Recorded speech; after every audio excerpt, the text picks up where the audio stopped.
Tonight on the Goblin's Corner. Lairs. That's how we roll. That's how we roll. That's how we roll. That's how we roll. That's how we roll. That's how we roll. That's how we roll. That's how we roll. That's how we roll. That's how we roll. Welcome to the Goblin's Corner. My name is Eric. And I'm Matt. And tonight, We're doing Lairs. Lairs. Lairs is something that we have talked about for quite a while, at least between you and me. We never talked about it online. Nope. But it's something that I feel is a great thematic boost to a campaign. Sure. And it's something it just kind of gives monsters a little bit of a bump, don't you think? Not just monsters, people too. People are absolutely lair creatures. Yes, and totally. Yeah, you can be a lair creature. I might, in fact, be a lair. My Dark Lord and Master, of course, Godzilla, is absolutely a lair. So tonight what we're going to do is we're going to talk a little bit about lairs, how you can make a lair, the best types of lairs for your campaign, and what their uses are. And before we get to all of that, We've got a question of the week. we, in fact, do have a question of the week. So hit me up. What do we got? Well, this week, I'm actually going to stick on theme here. Okay. Some sort of apocalypse has begun. Mm-hmm. It's outside of your own house. Give me one or two types of places that you identify enough with to establish a lair.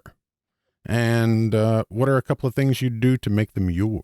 Okay, so I've got a couple questions before we begin. Okay, hit me. So first off, when you're saying that a lair that I identify with, is this apocalypse me as in all world is going to come to an end and it's just me by myself, regular old Eric? Or is this like a magical thing and I turn into some kind of monster? Because a monster me lair would be way different than just me. Okay. Give me one each. One of each? One Okay. each. So if it is a monster lair, I would say it's definitely going to be some sort of massive wizard tower fortress or something where fireballs rain from the sky, maybe in an active volcano, sharks with freaking laser beams, whatever. Could be all of that. Could be none of that. But it's definitely going to be something arcane based. Okay. Because let's be honest, if the magical apocalypse is hitting the world, You're going to be part of it? I better be part of it. I'm going to learn fireball as fast as humanly possible. Now, if it's just a regular apocalypse of the less fun kind, and it's just me gathering my go bag, getting ready to find shelter, a lair that I would identify with would most likely be an abandoned Titan Games and Comics. Okay. As I finally can collect all of the games and read everything at my leisure, I won't have anything else, no food, no water. Whatever. But the next few days before I run out of supplies will be very nice. Yeah. You'll be entertained before you thirst to death. That's true. Now, I would also say... Well, they probably have running water. You'll starve before you thirst. I will definitely starve. You can't eat the books. Can you eat the books? Can't eat books. No, that's a magic apocalypse. That's definitely a where magic. You just eat the books and gain power. Librophage? Yeah. Yeah, that would be kind of cool. Is it bibliophage or librophage? Bibliophage. Bibliophage. Yeah. Yeah. Now, I would also take a Chuck E. Cheese's, an abandoned Chuck E. Cheese's, as a appropriate lair for myself as well, mostly for the amusement factor. They've got food of a sort. Right. They've got games. They have calories. They have calories. They have games. Mm-hmm. And when the adventurers come to find me, or the zombies, they will meet your animatronic army. Hilarious gruesome end. They all get stuck in the ball pit with the rest of the children. Oh, see, I just figured you would literally reprogram the animatronics with machine guns and Oh, that totally would happen as well. What is it, the game, the skee ball game or whatever it is? Yeah, they have explosive devices strapped to it. You strangle somebody with the tickets. All of the stupid little toys, you could just throw them like shurikens. Yeah. Be awesome. So those would be my two lair types. All right. What about you? For a non-magic apocalypse, I think it's pretty clear mine would either be a restaurant with full bar. Sorry, I had to add at the end of the universe. I mean, if I could get there, that obviously That's saves a lot of problems. It's an apocalypse worth bartending at. Right. But yeah, no, I would absolutely do a restaurant and or a nightclub. I could see That's either of those. I am extremely comfortable in those locations. It would take very little for me to layer myself into it, actually learn exactly where everything is and where everything's supposed to be and all of that. Nightclubs, restaurants, bars, those would be things that we would each be very comfortable creatures of that type of habitat. Right. And that's the thing, right? For a lair, you have to be comfortable in the environment. Yep. For a magical apocalypse, I can see you and I going in completely opposite directions. I'm going to be in a grove somewhere or, just out cut and deal with Faye. Sure. Some kind of hut with chicken legs walking around. I mean, maybe. Nothing wrong with a mobile lair, man. Yeah. That happens. Do you have Baba a mobile? Yaga did it. Yeah, that's what I was about to say. Yeah. Do you have a mobile lair? Perhaps an RV that you go about your daily adventures and you've made it your lair? Write to us, info@goblinscorner.com, or you can reach me, Eric@goblinscorner.com, or Me, Matt at goblinscorner.com. and of course, you can find us on all the things, So many things. like Twitter. Yes. Hit us up on Twitter. Primarily on Twitter. Primarily on Twitter. If you want to hit us up on Facebook and Instagram, We will. We will. We'll get back to you. but nobody ever does. So let's talk a little bit about layers. And I guess the first question would be, why are we even talking about layers, Matt? First off, for the purposes of this exercise, a lair is a place where a person or a creature knows every square inch of it, right? Like it is a place that they are supremely comfortable and confident in their surroundings. Correct. It's more than just a residence. It's a sanctuary, a vault, a castle, a home. It's all rolled into one place. And it should be noted that layers are something, and the comfort level and the knowledge level is really where we're going with it. This isn't just some place where they shack up, like Right. my dumb example, like a Chuck E. Cheese, right? This is someplace they know intimately, Right. all square inches. You could go back to, what was it, in, not Lord of the Rings, but in The Hobbit, when Smaug knew every single coin, where it was and stuff. That's a perfect example of what a creature understands to be their lair. Yes. And so when you're thinking of layers from a thematic standpoint, they know this as intimately as they know themselves in many ways. If you don't understand how a lair works, go into a library, and when the librarian's not looking, move the stapler. And see what happens. Yes. And the stapler will be embedded in your head after it's thrown. Well, I mean, that's details, but I guarantee you that the librarian will immediately notice that it's been moved. Sure, I understand that. They're bookworms. Anything With a in this Y. office that we're currently filming at will I definitely know if something's moved. Yeah. That is definitely one aspect of a lair. Now, another aspect is, of course, the size of the lair. Right. So it could be small, like a one room, Yeah. Or it could be as large as a city. and we'll get to the great example that you wrote down that we'll have to Terry Pratchett, guys. It's Yes. going to be wonderful. So when we're talking about layers, what are we really talking about in terms of themes? So give me some examples of that. Well, it's a common theme for a lot of games. In D&D, layers have mechanical benefits and stuff like that. Yeah, particularly 5th edition, but, Right. But- earlier editions had more thematic, if not mechanical aspects. But the theme is across pretty much every genre, right? A dragon's lair is even called a lair, Mm-hmm. but a crime boss's drug den could easily be one. A freaking country pastor's church. The perfect, like, quintessential private eye office. Yeah. You could, if you go into one of the old noir style games, or, games or movies, what have you, they are a part of their office. So, Yes. No, I totally understand that. And that's something to consider because it doesn't have to just be a monster in a cave. right. It can be any location, really. It could be a druid in their grove. Yes. Could also be a lair. So understanding how they work thematically will inform you how you can write something believably. Sure. And it also helps you, of course, add some mechanics or run one mechanically if you want to come up with some on-the-fly rules depending upon what game you're playing. Absolutely. And if you don't want to do mechanics, clearly, obviously, you don't have to. There's no reason why you can't flavor a lair as a lair without the extra mechanics. Right. Now, I should note that in addition to like D&D, we're gonna talk about some other stuff. Some sci-fi games are perfect for lairs. Obviously, our favorite Shadowrun, but other games too. Paranoia would be a great game for lairs. Sure. Just because of the different bases and stuff. Horror games. Oh, World of Darkness Beast is all about lairs, and in fact, each individual beast has a lair on the plane of dreams. Right.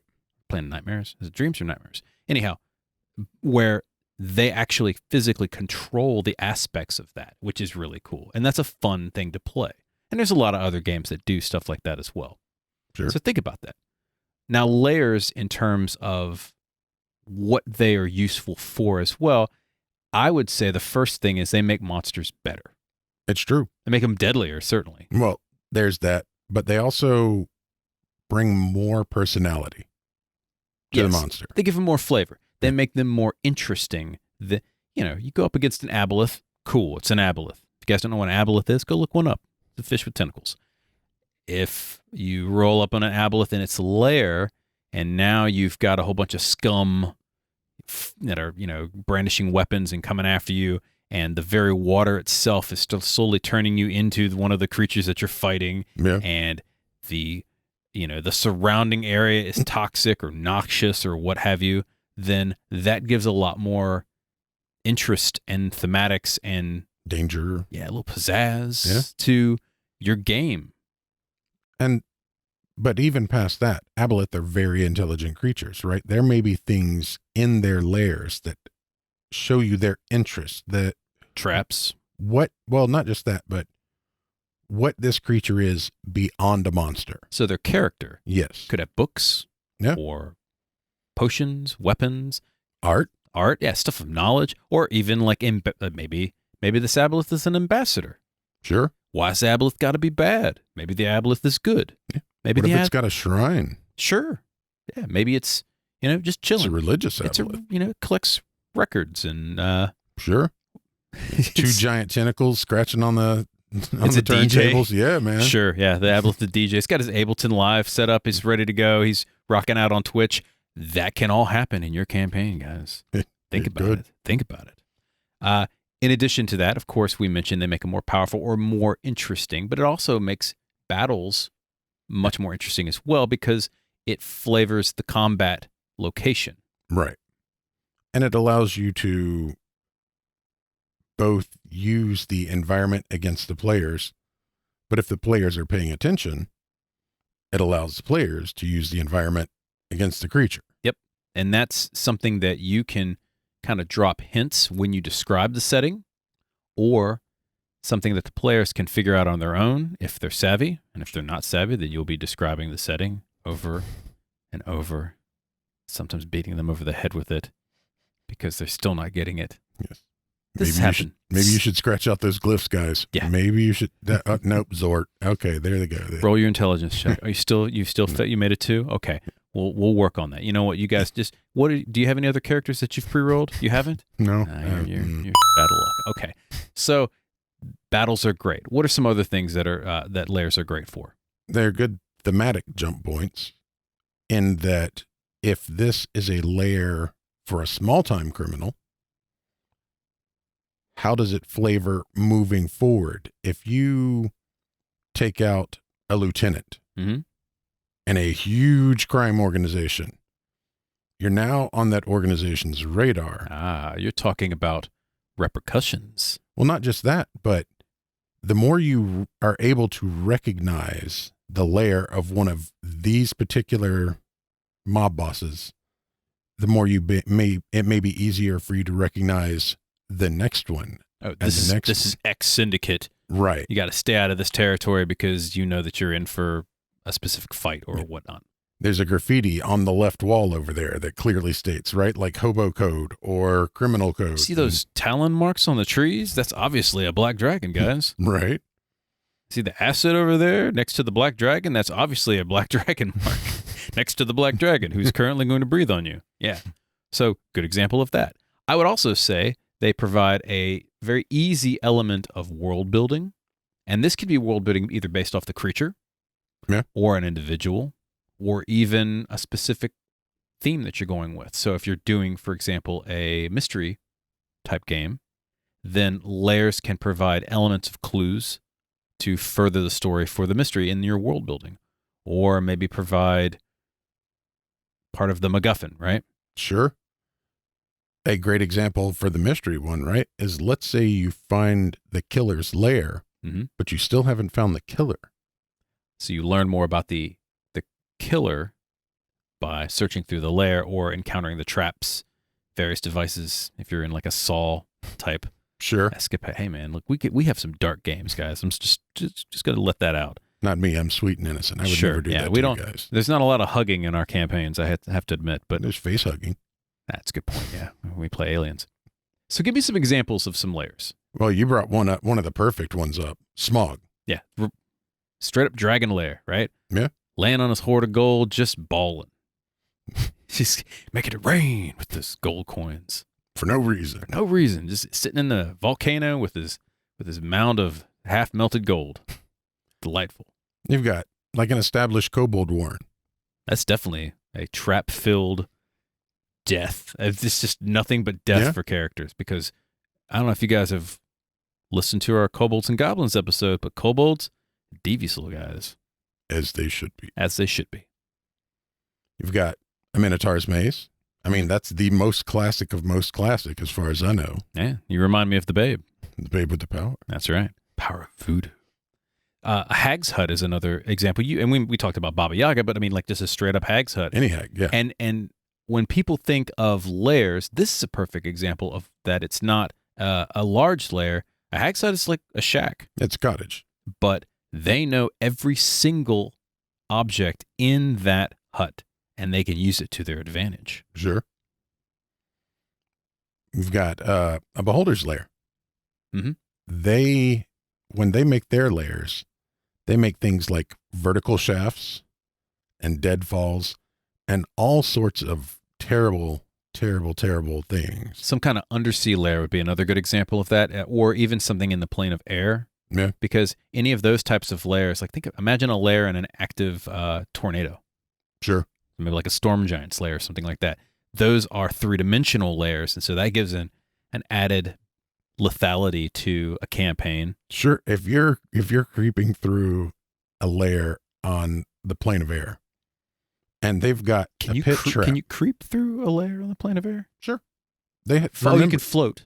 No, there are floating islands in the plane of air as well. I was just thinking if you're just falling, screaming to your death. Forever falling. That's where I was going, actually. So you've got a trap door that you didn't notice. Okay. And then you fall through the trap door, which is a tunnel that falls all the way off the island and into the plane of air. And now you just drifting, falling. Right. Only you're not weightless, and that's problematic if you find another island. Found that earthberg that's just floating through. Smack. Yeah. We mentioned Druid's Grove's Hunter's Hut or a camp. Like a bear lodge. Any type of like berserker's lodge is another good example of a lair. Any place where someone is just their hunting grounds even. Yeah. So if we're going like a horror game, the killer's campsite on Crystal Lake. The hunter's camp is actually, you pointed out, I didn't even think about that. It's not just the lodge. It's the entire surrounding area. Yeah, because a hunter would hunt, right. So they would know that area fairly well, you would think. Well, they've probably put up snares and traps and all of that. So you have to know where those are because you don't want to put your foot into your own bear trap. That's a bad, bad, bad day. I like this one that you wrote on Urchin's Bolt Hole. To me, that they don't have much. So they're going to know exactly what they have in there, and they're going to know exactly where all of it is. Now, what I like about the bolt hole is this could be in a sewer too. So a sewer network would be another great lair. Sure. Where a bunch of urchins could like run around. Maybe the kids that steal people's pockets and stuff like that. Where the beggar king lives. Yeah.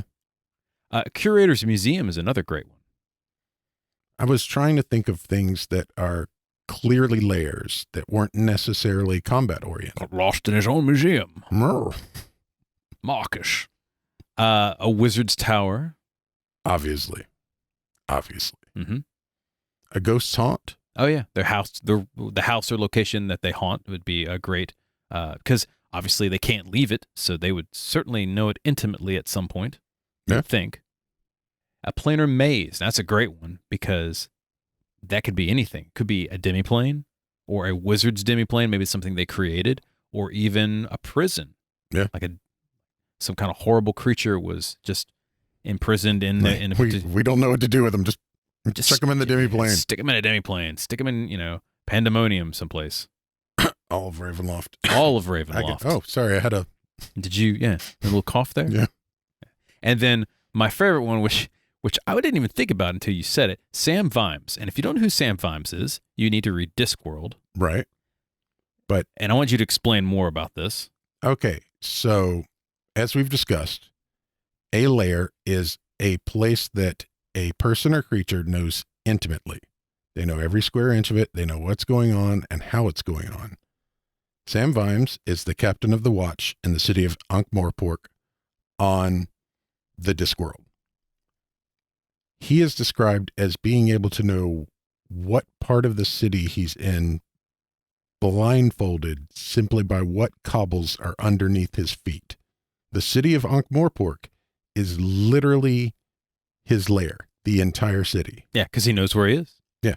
No matter where he is. And he knows what's going on. And there's always, he's got dozens of minions in it. He's got dozens of actions he can take. It is literally his lair. And what I love about this is there's no special powers. No, it's all mundane. Just a dude that knows where he is. And he happens to have a couple of underlings, right? One or two. Just a couple. But this is a good example of what you can do with layers. Yeah. So let's talk about building a layer.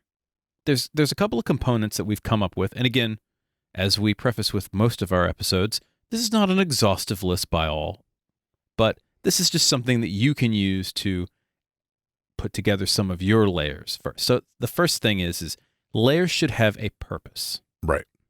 Not just a purpose for the creature, but a purpose for the story. Yeah. So for the game or for the creature or for both preferably. Like I would say this is probably the more important aspect of building a layer because it's one thing to just have a layer and there's some stuff in it, but there's a reason behind why there's a layer. Sure. So think about this. First off, is this a place to lose the characters in? Maybe continue the layer builder's story.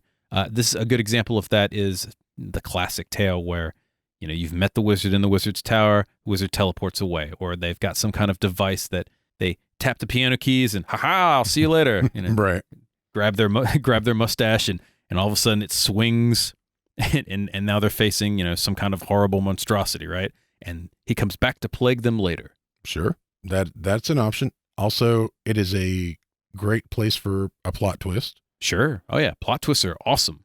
Somebody was on Twitter, asked a question, and it was like, change the story in 5 words or whatever, right?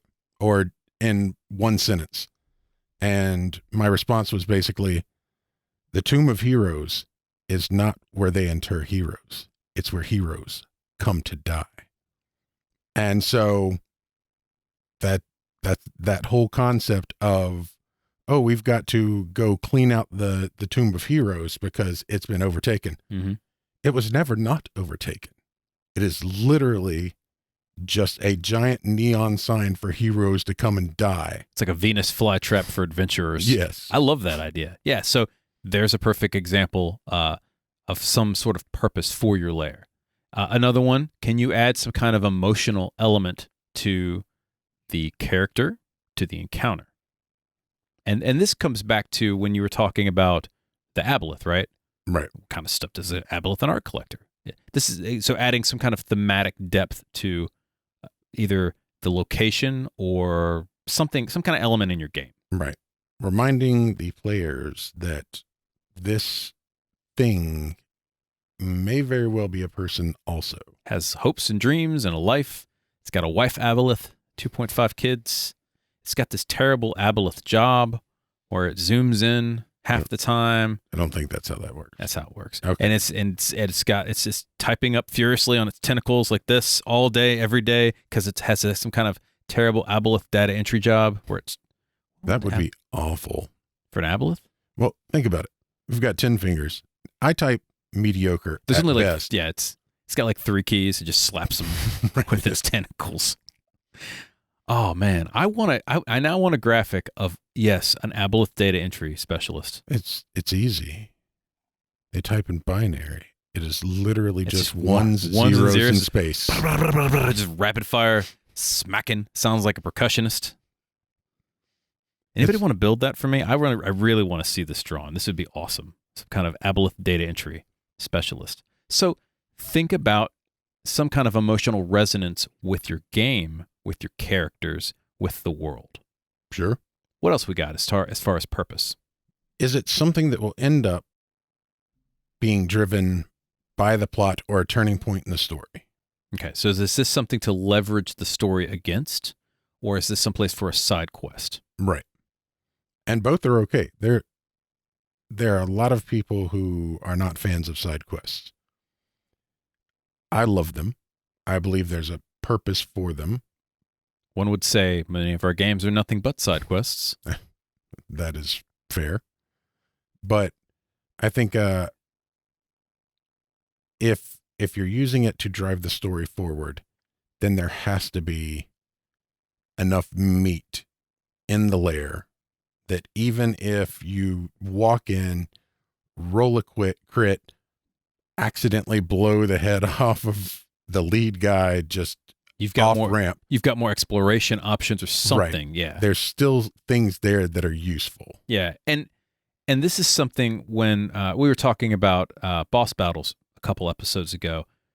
Lairs and boss battles go hand in hand because many times boss battles or anything that has a lair, it could be just like an encounter-based lair, are great beats for a story or for a long extended campaign. Sure. Stories happen in beats. Yeah.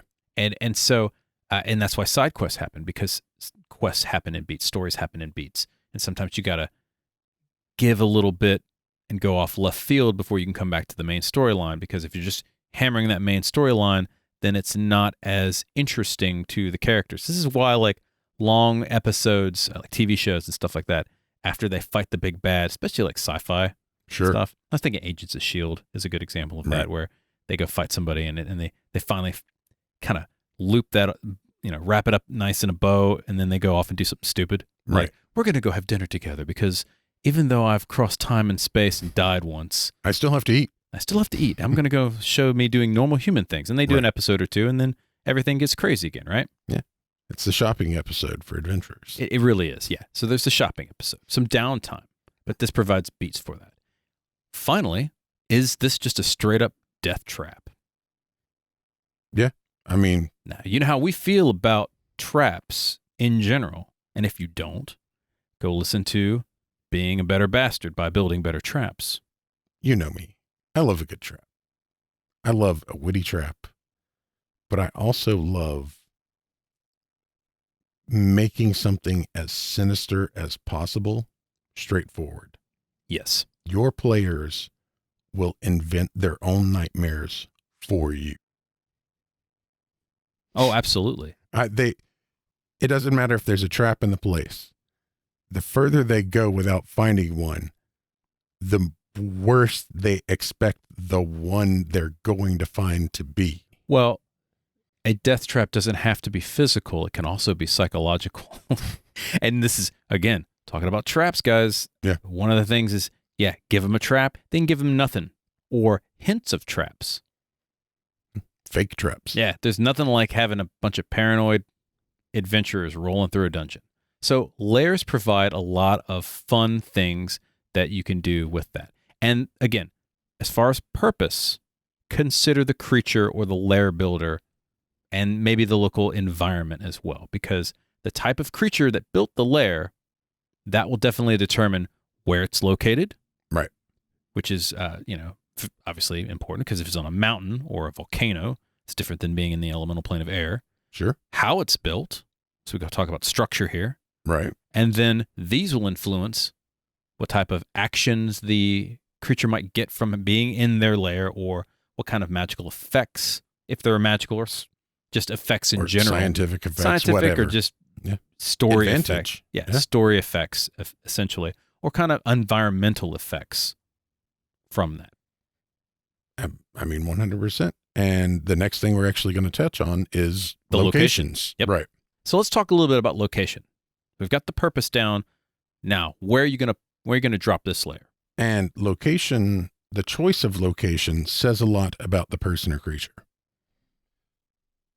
both emotionally and intellectually, right?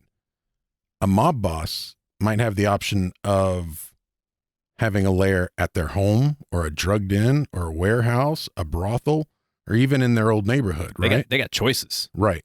So why did they choose what they chose? So we talk a little bit about purpose with that, but now you talk about the reasoning behind that specific location. Right. If they choose their home, it might be because their family is the most important thing to them. Mm-hmm. If they chose someplace other than their home, it might be because they don't want the danger to come to their house. That makes perfect sense. So how you set these things up determine what your players are going to learn about the person that they're dealing with. Sure. Because a crime boss is not necessarily the enemy. And learning about them could provide useful information for just dealing with them. Yeah. So what does that choice say? Right. Another thing I like is what kind of advantage does the location offer? So this could be an environmental advantage. Going back to the active volcano. Sure. If you're, the evil villain petting their bald cat with the sharks with flickered laser beams in the tank, and there's an active volcano just chilling, well, the heroes now have to somehow get inside the active volcano. They have to navigate their way to you. Right. That's tough. Yeah. If you're on a moon base, you got to get into space. So there's a lot of advantages just from being in a specific location. Even if it's just something, I'm on a castle on top of a hill. Now I have the tactical advantage of just altitude. Yeah. And that's it. Maybe that's it. But all of my minions can just rain arrows down on you from the castle or fart in your general direction. Right.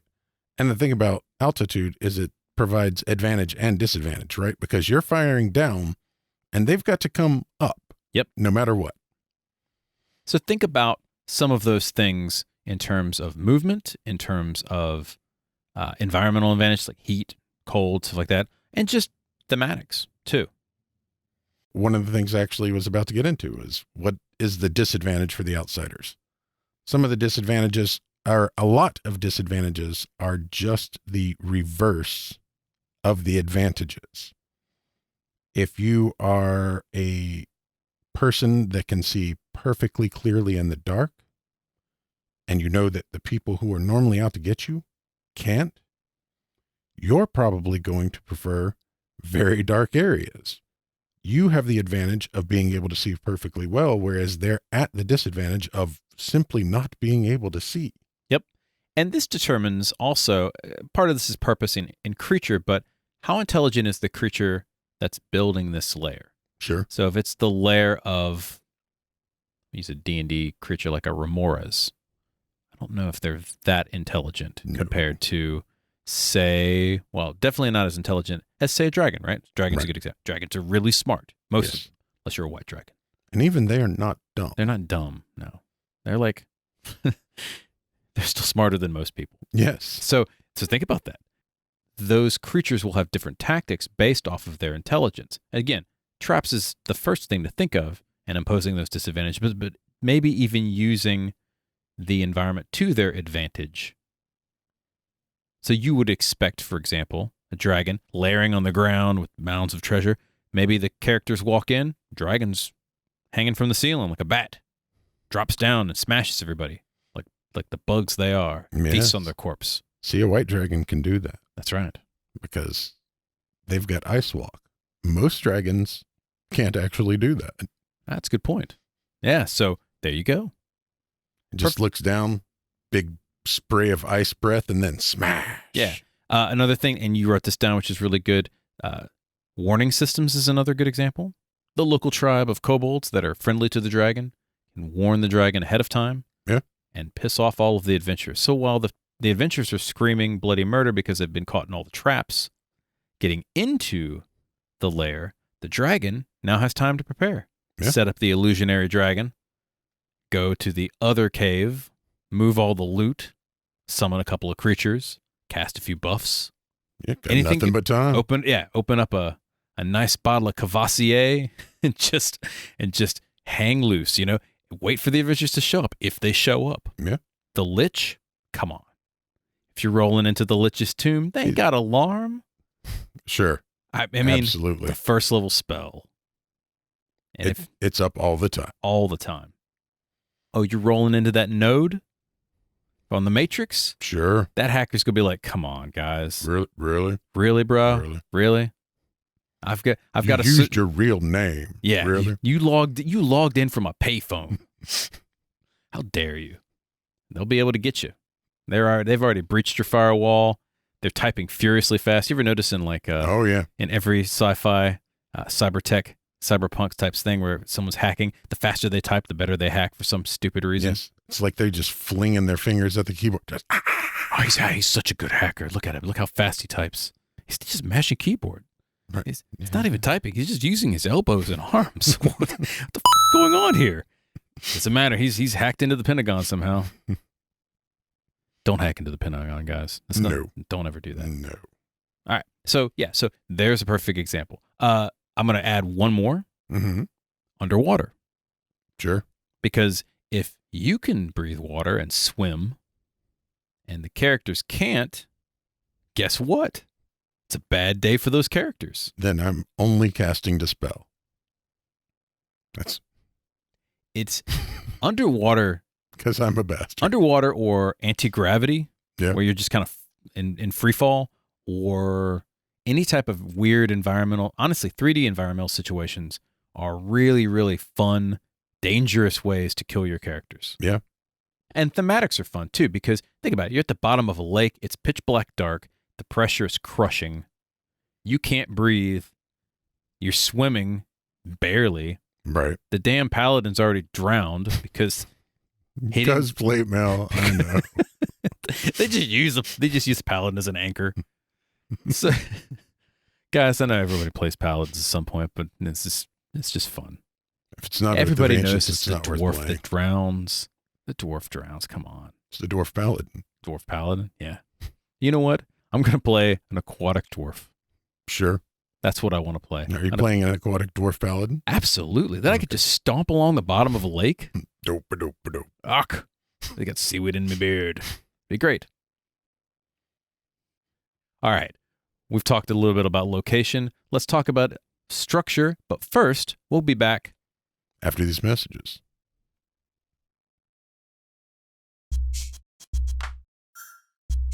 If there are any topics you would like us to cover, goods or services you would like us to review, or if you would like to sponsor an episode, we would love for you to contact us at info@goblinscorner.com.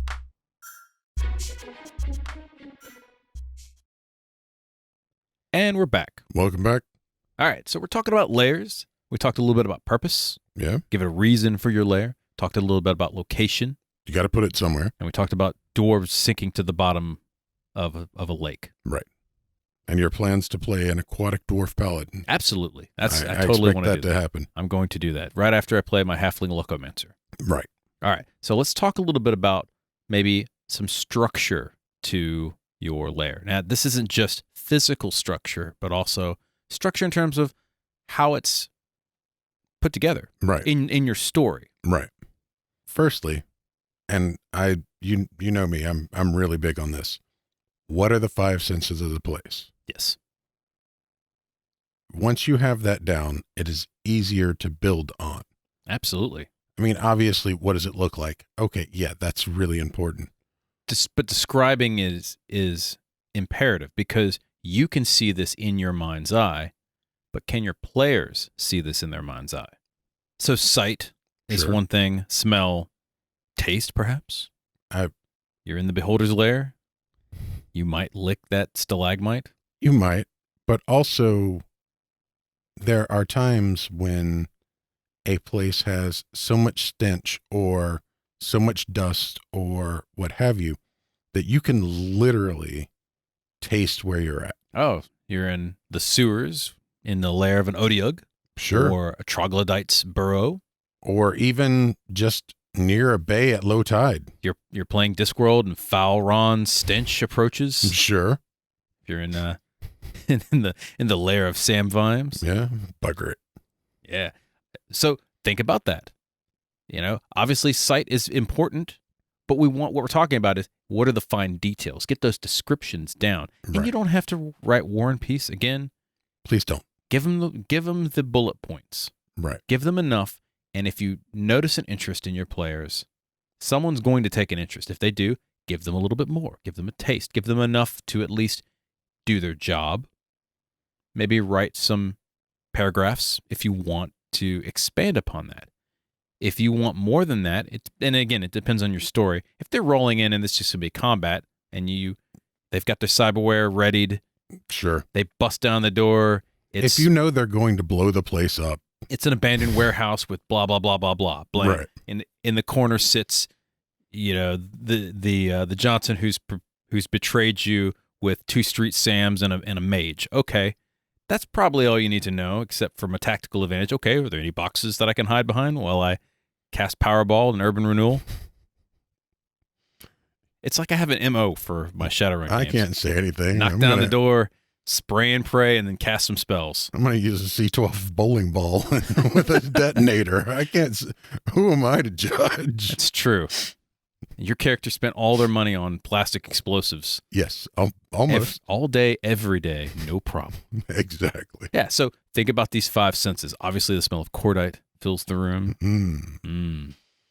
Dust cordite and the crimson tint of bodies exploding.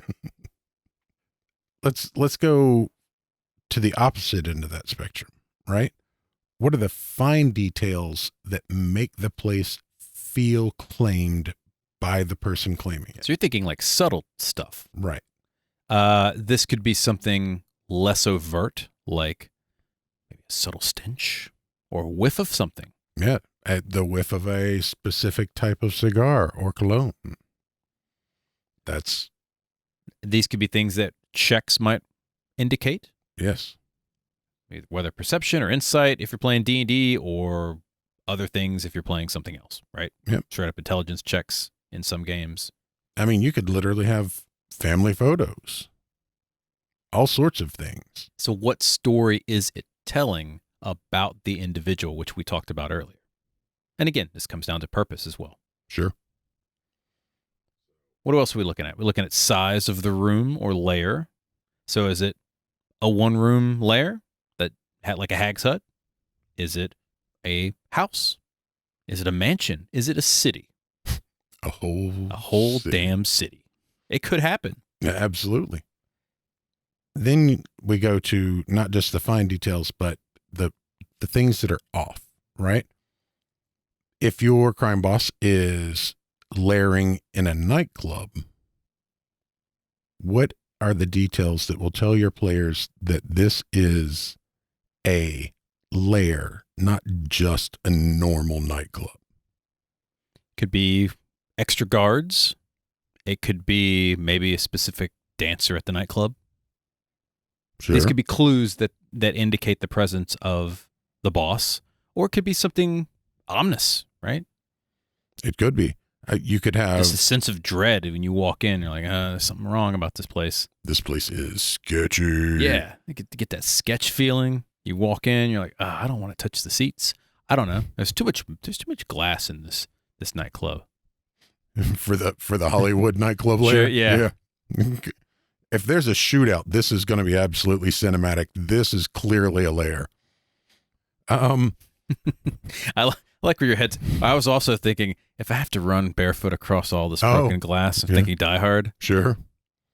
But, well, that's actually one of the other thoughts that I had was, what if your lair is a large business like Nakatomi Plaza? Yeah. right? That can happen. What would Come out to the coast. We'll have a few laughs. And just everything's just going to hell. Yep.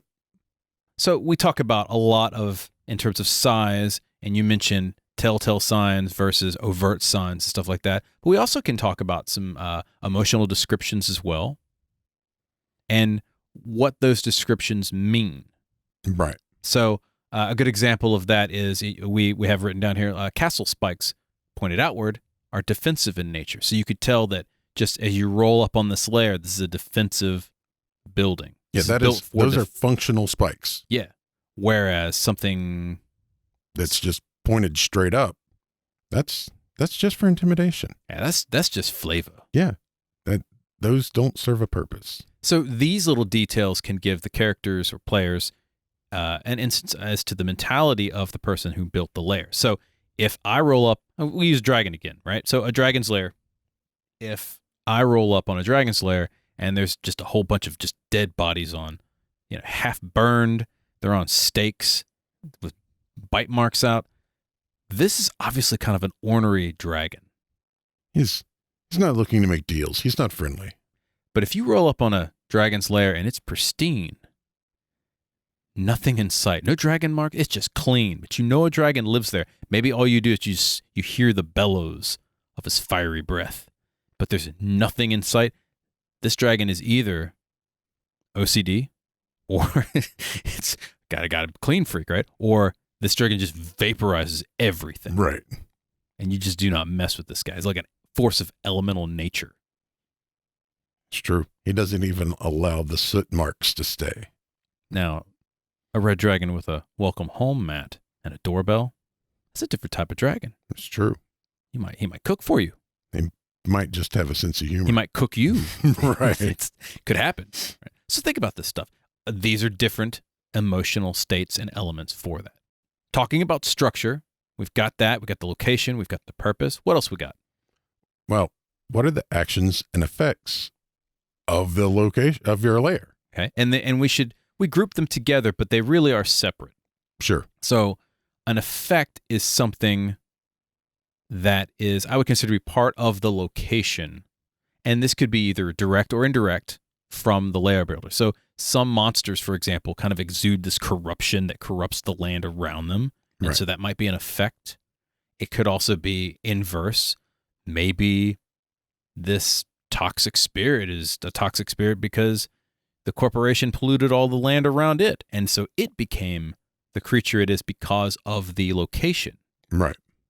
So that would be what I would term an effect. And an effect can be something that can be an environmental challenge, an advantage, even a disadvantage for characters. Yeah. Sometimes they're magical based or tech based or environment based, but they're usually some kind of detriment to people, buff to the characters, right? Or to the creatures. Sure. And sometimes they are things that can be turned from a detriment into a benefit. Yeah, if you have a savvy player, Yeah. you can use them to their advantage. Let's talk a little bit about actions now. Okay. Basically, for actions,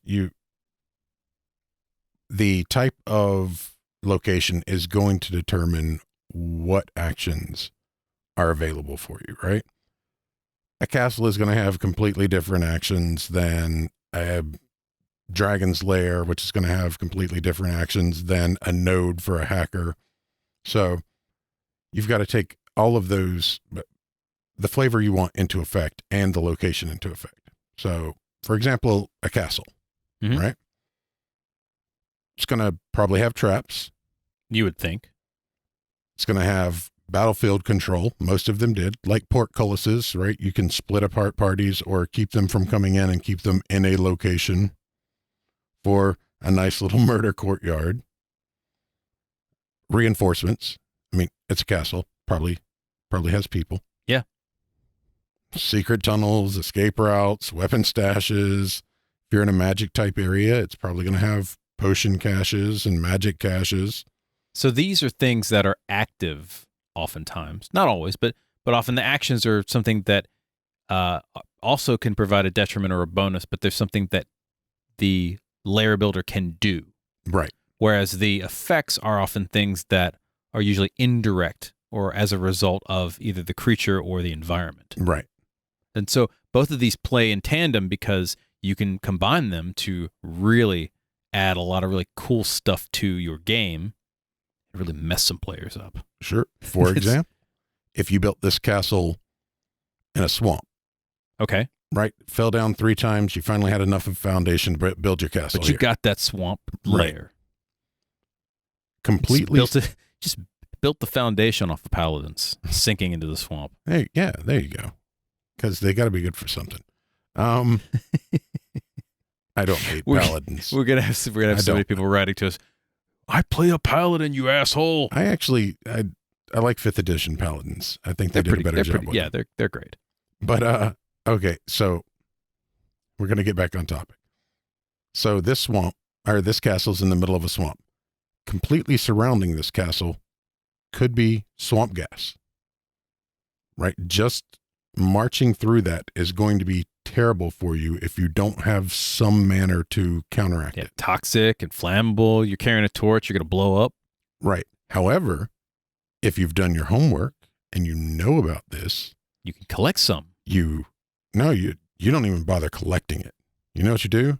You cast fire immunity on your whole party, and then you just blow up that whole section of the swamp. It's a good way to start the fight. But then you've announced your presence. It's true. But you've also made an entrance.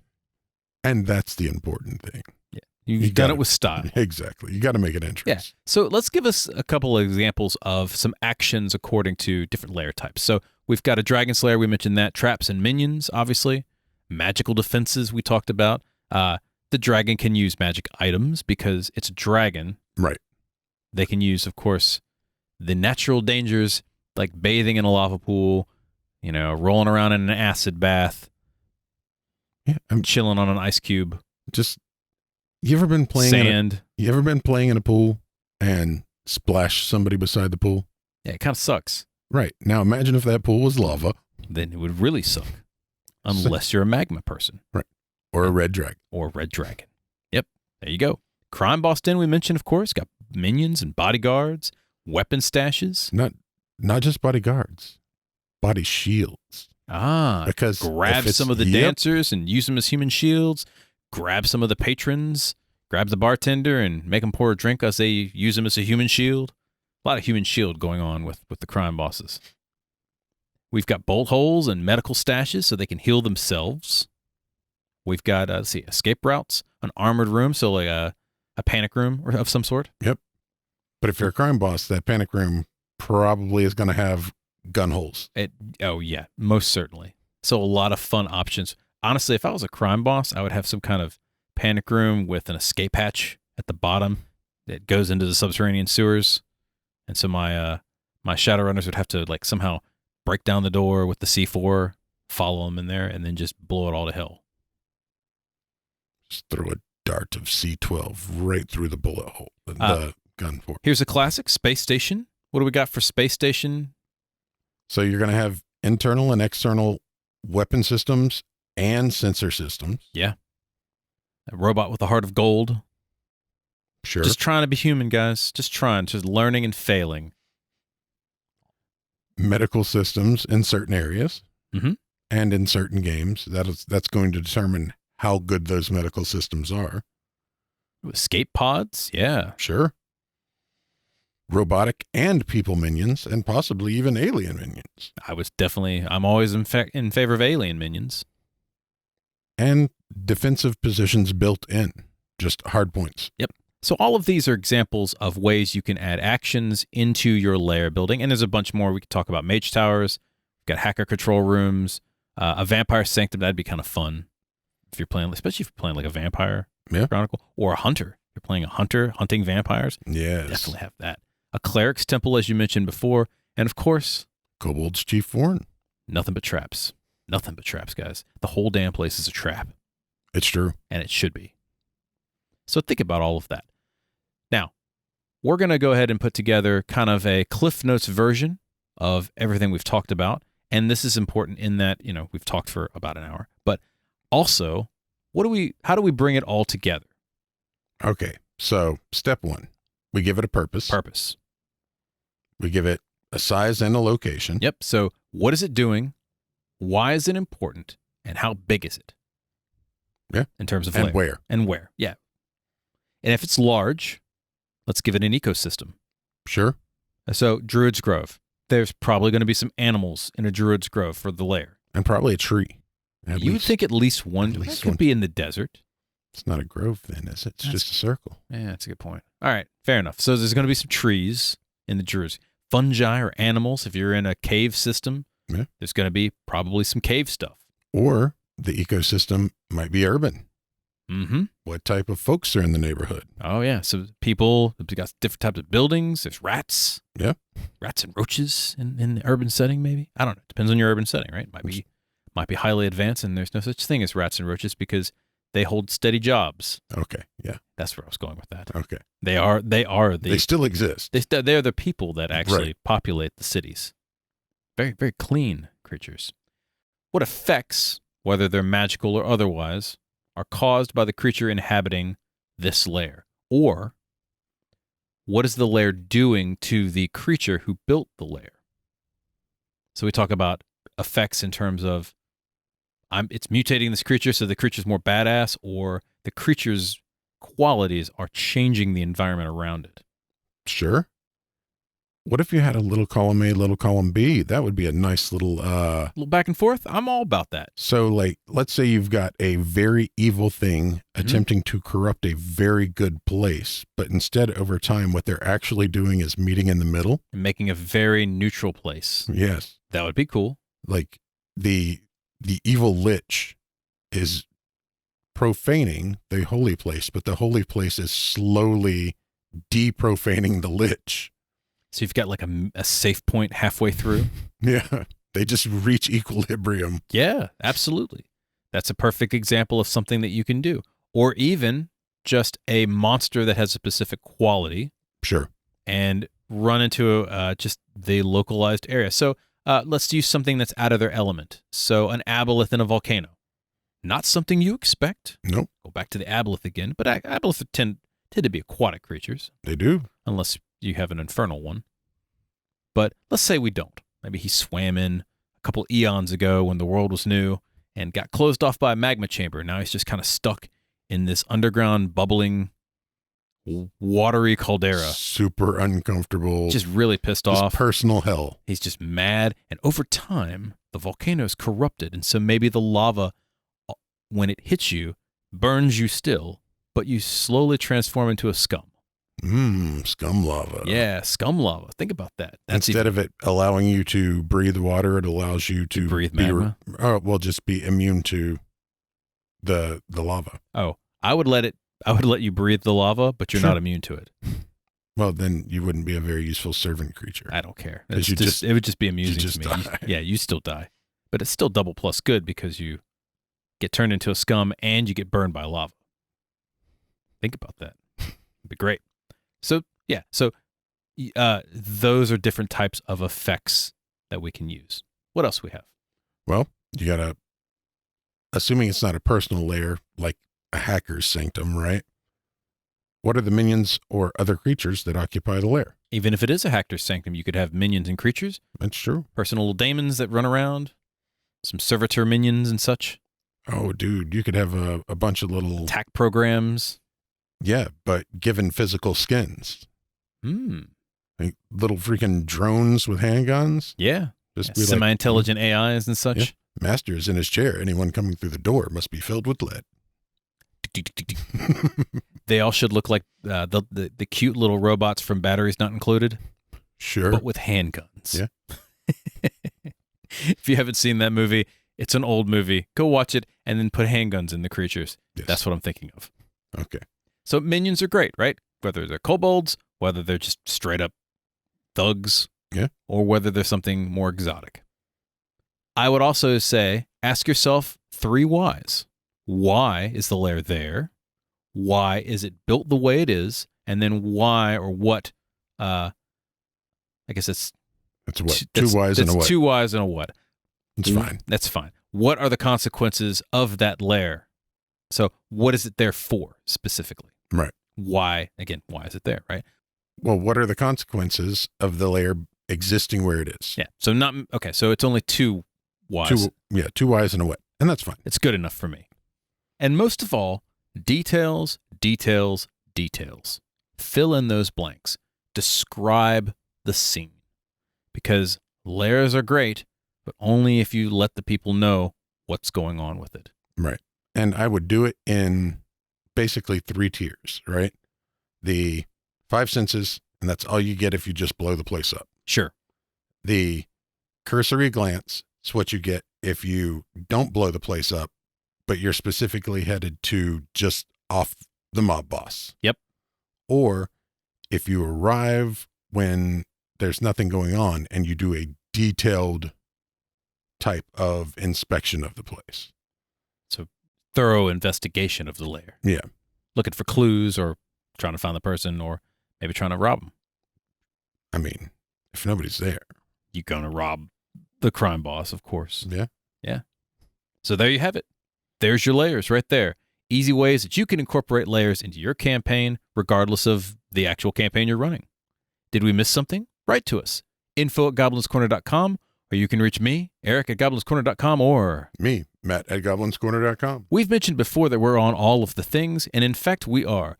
We have Goblins Corner for Twitter, Facebook, Pinterest, YouTube, and Twitch. And we've got The Goblins Corner for Instagram. Do you like the show? Subscribe to the podcast on your favorite podcast player or YouTube or Twitch. Because we're on all of those podcast players. Yeah. If you like our show, please give us a review. If you're on, iTunes and one other thing, Podchaser. Click the 5 stars. Ring the bell. Do all the warm fuzzies for us. Again, gets more people to see our show, and that's about it. But we got to get the word out, right? Right. And for YouTube, it is like, subscribe, and ring the bell. That's all the YouTube. That's the YouTube? Yeah. Okay, cool. Because subscribing doesn't actually get you notifications. You have to click the bell icon for that as well. I don't care. I'm just it's social media stuff. Right. Matt does a lot of social media. I don't do as much of that. I do Twitter sometimes. You do. And everything else. That's all the time we have for today. Once again, my name is Eric. And I'm Matt. We'll see you next time. Bye-bye now.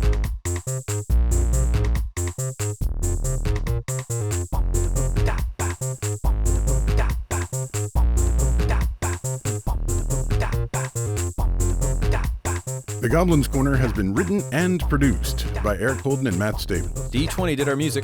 And this has been a Subterranean production. Later.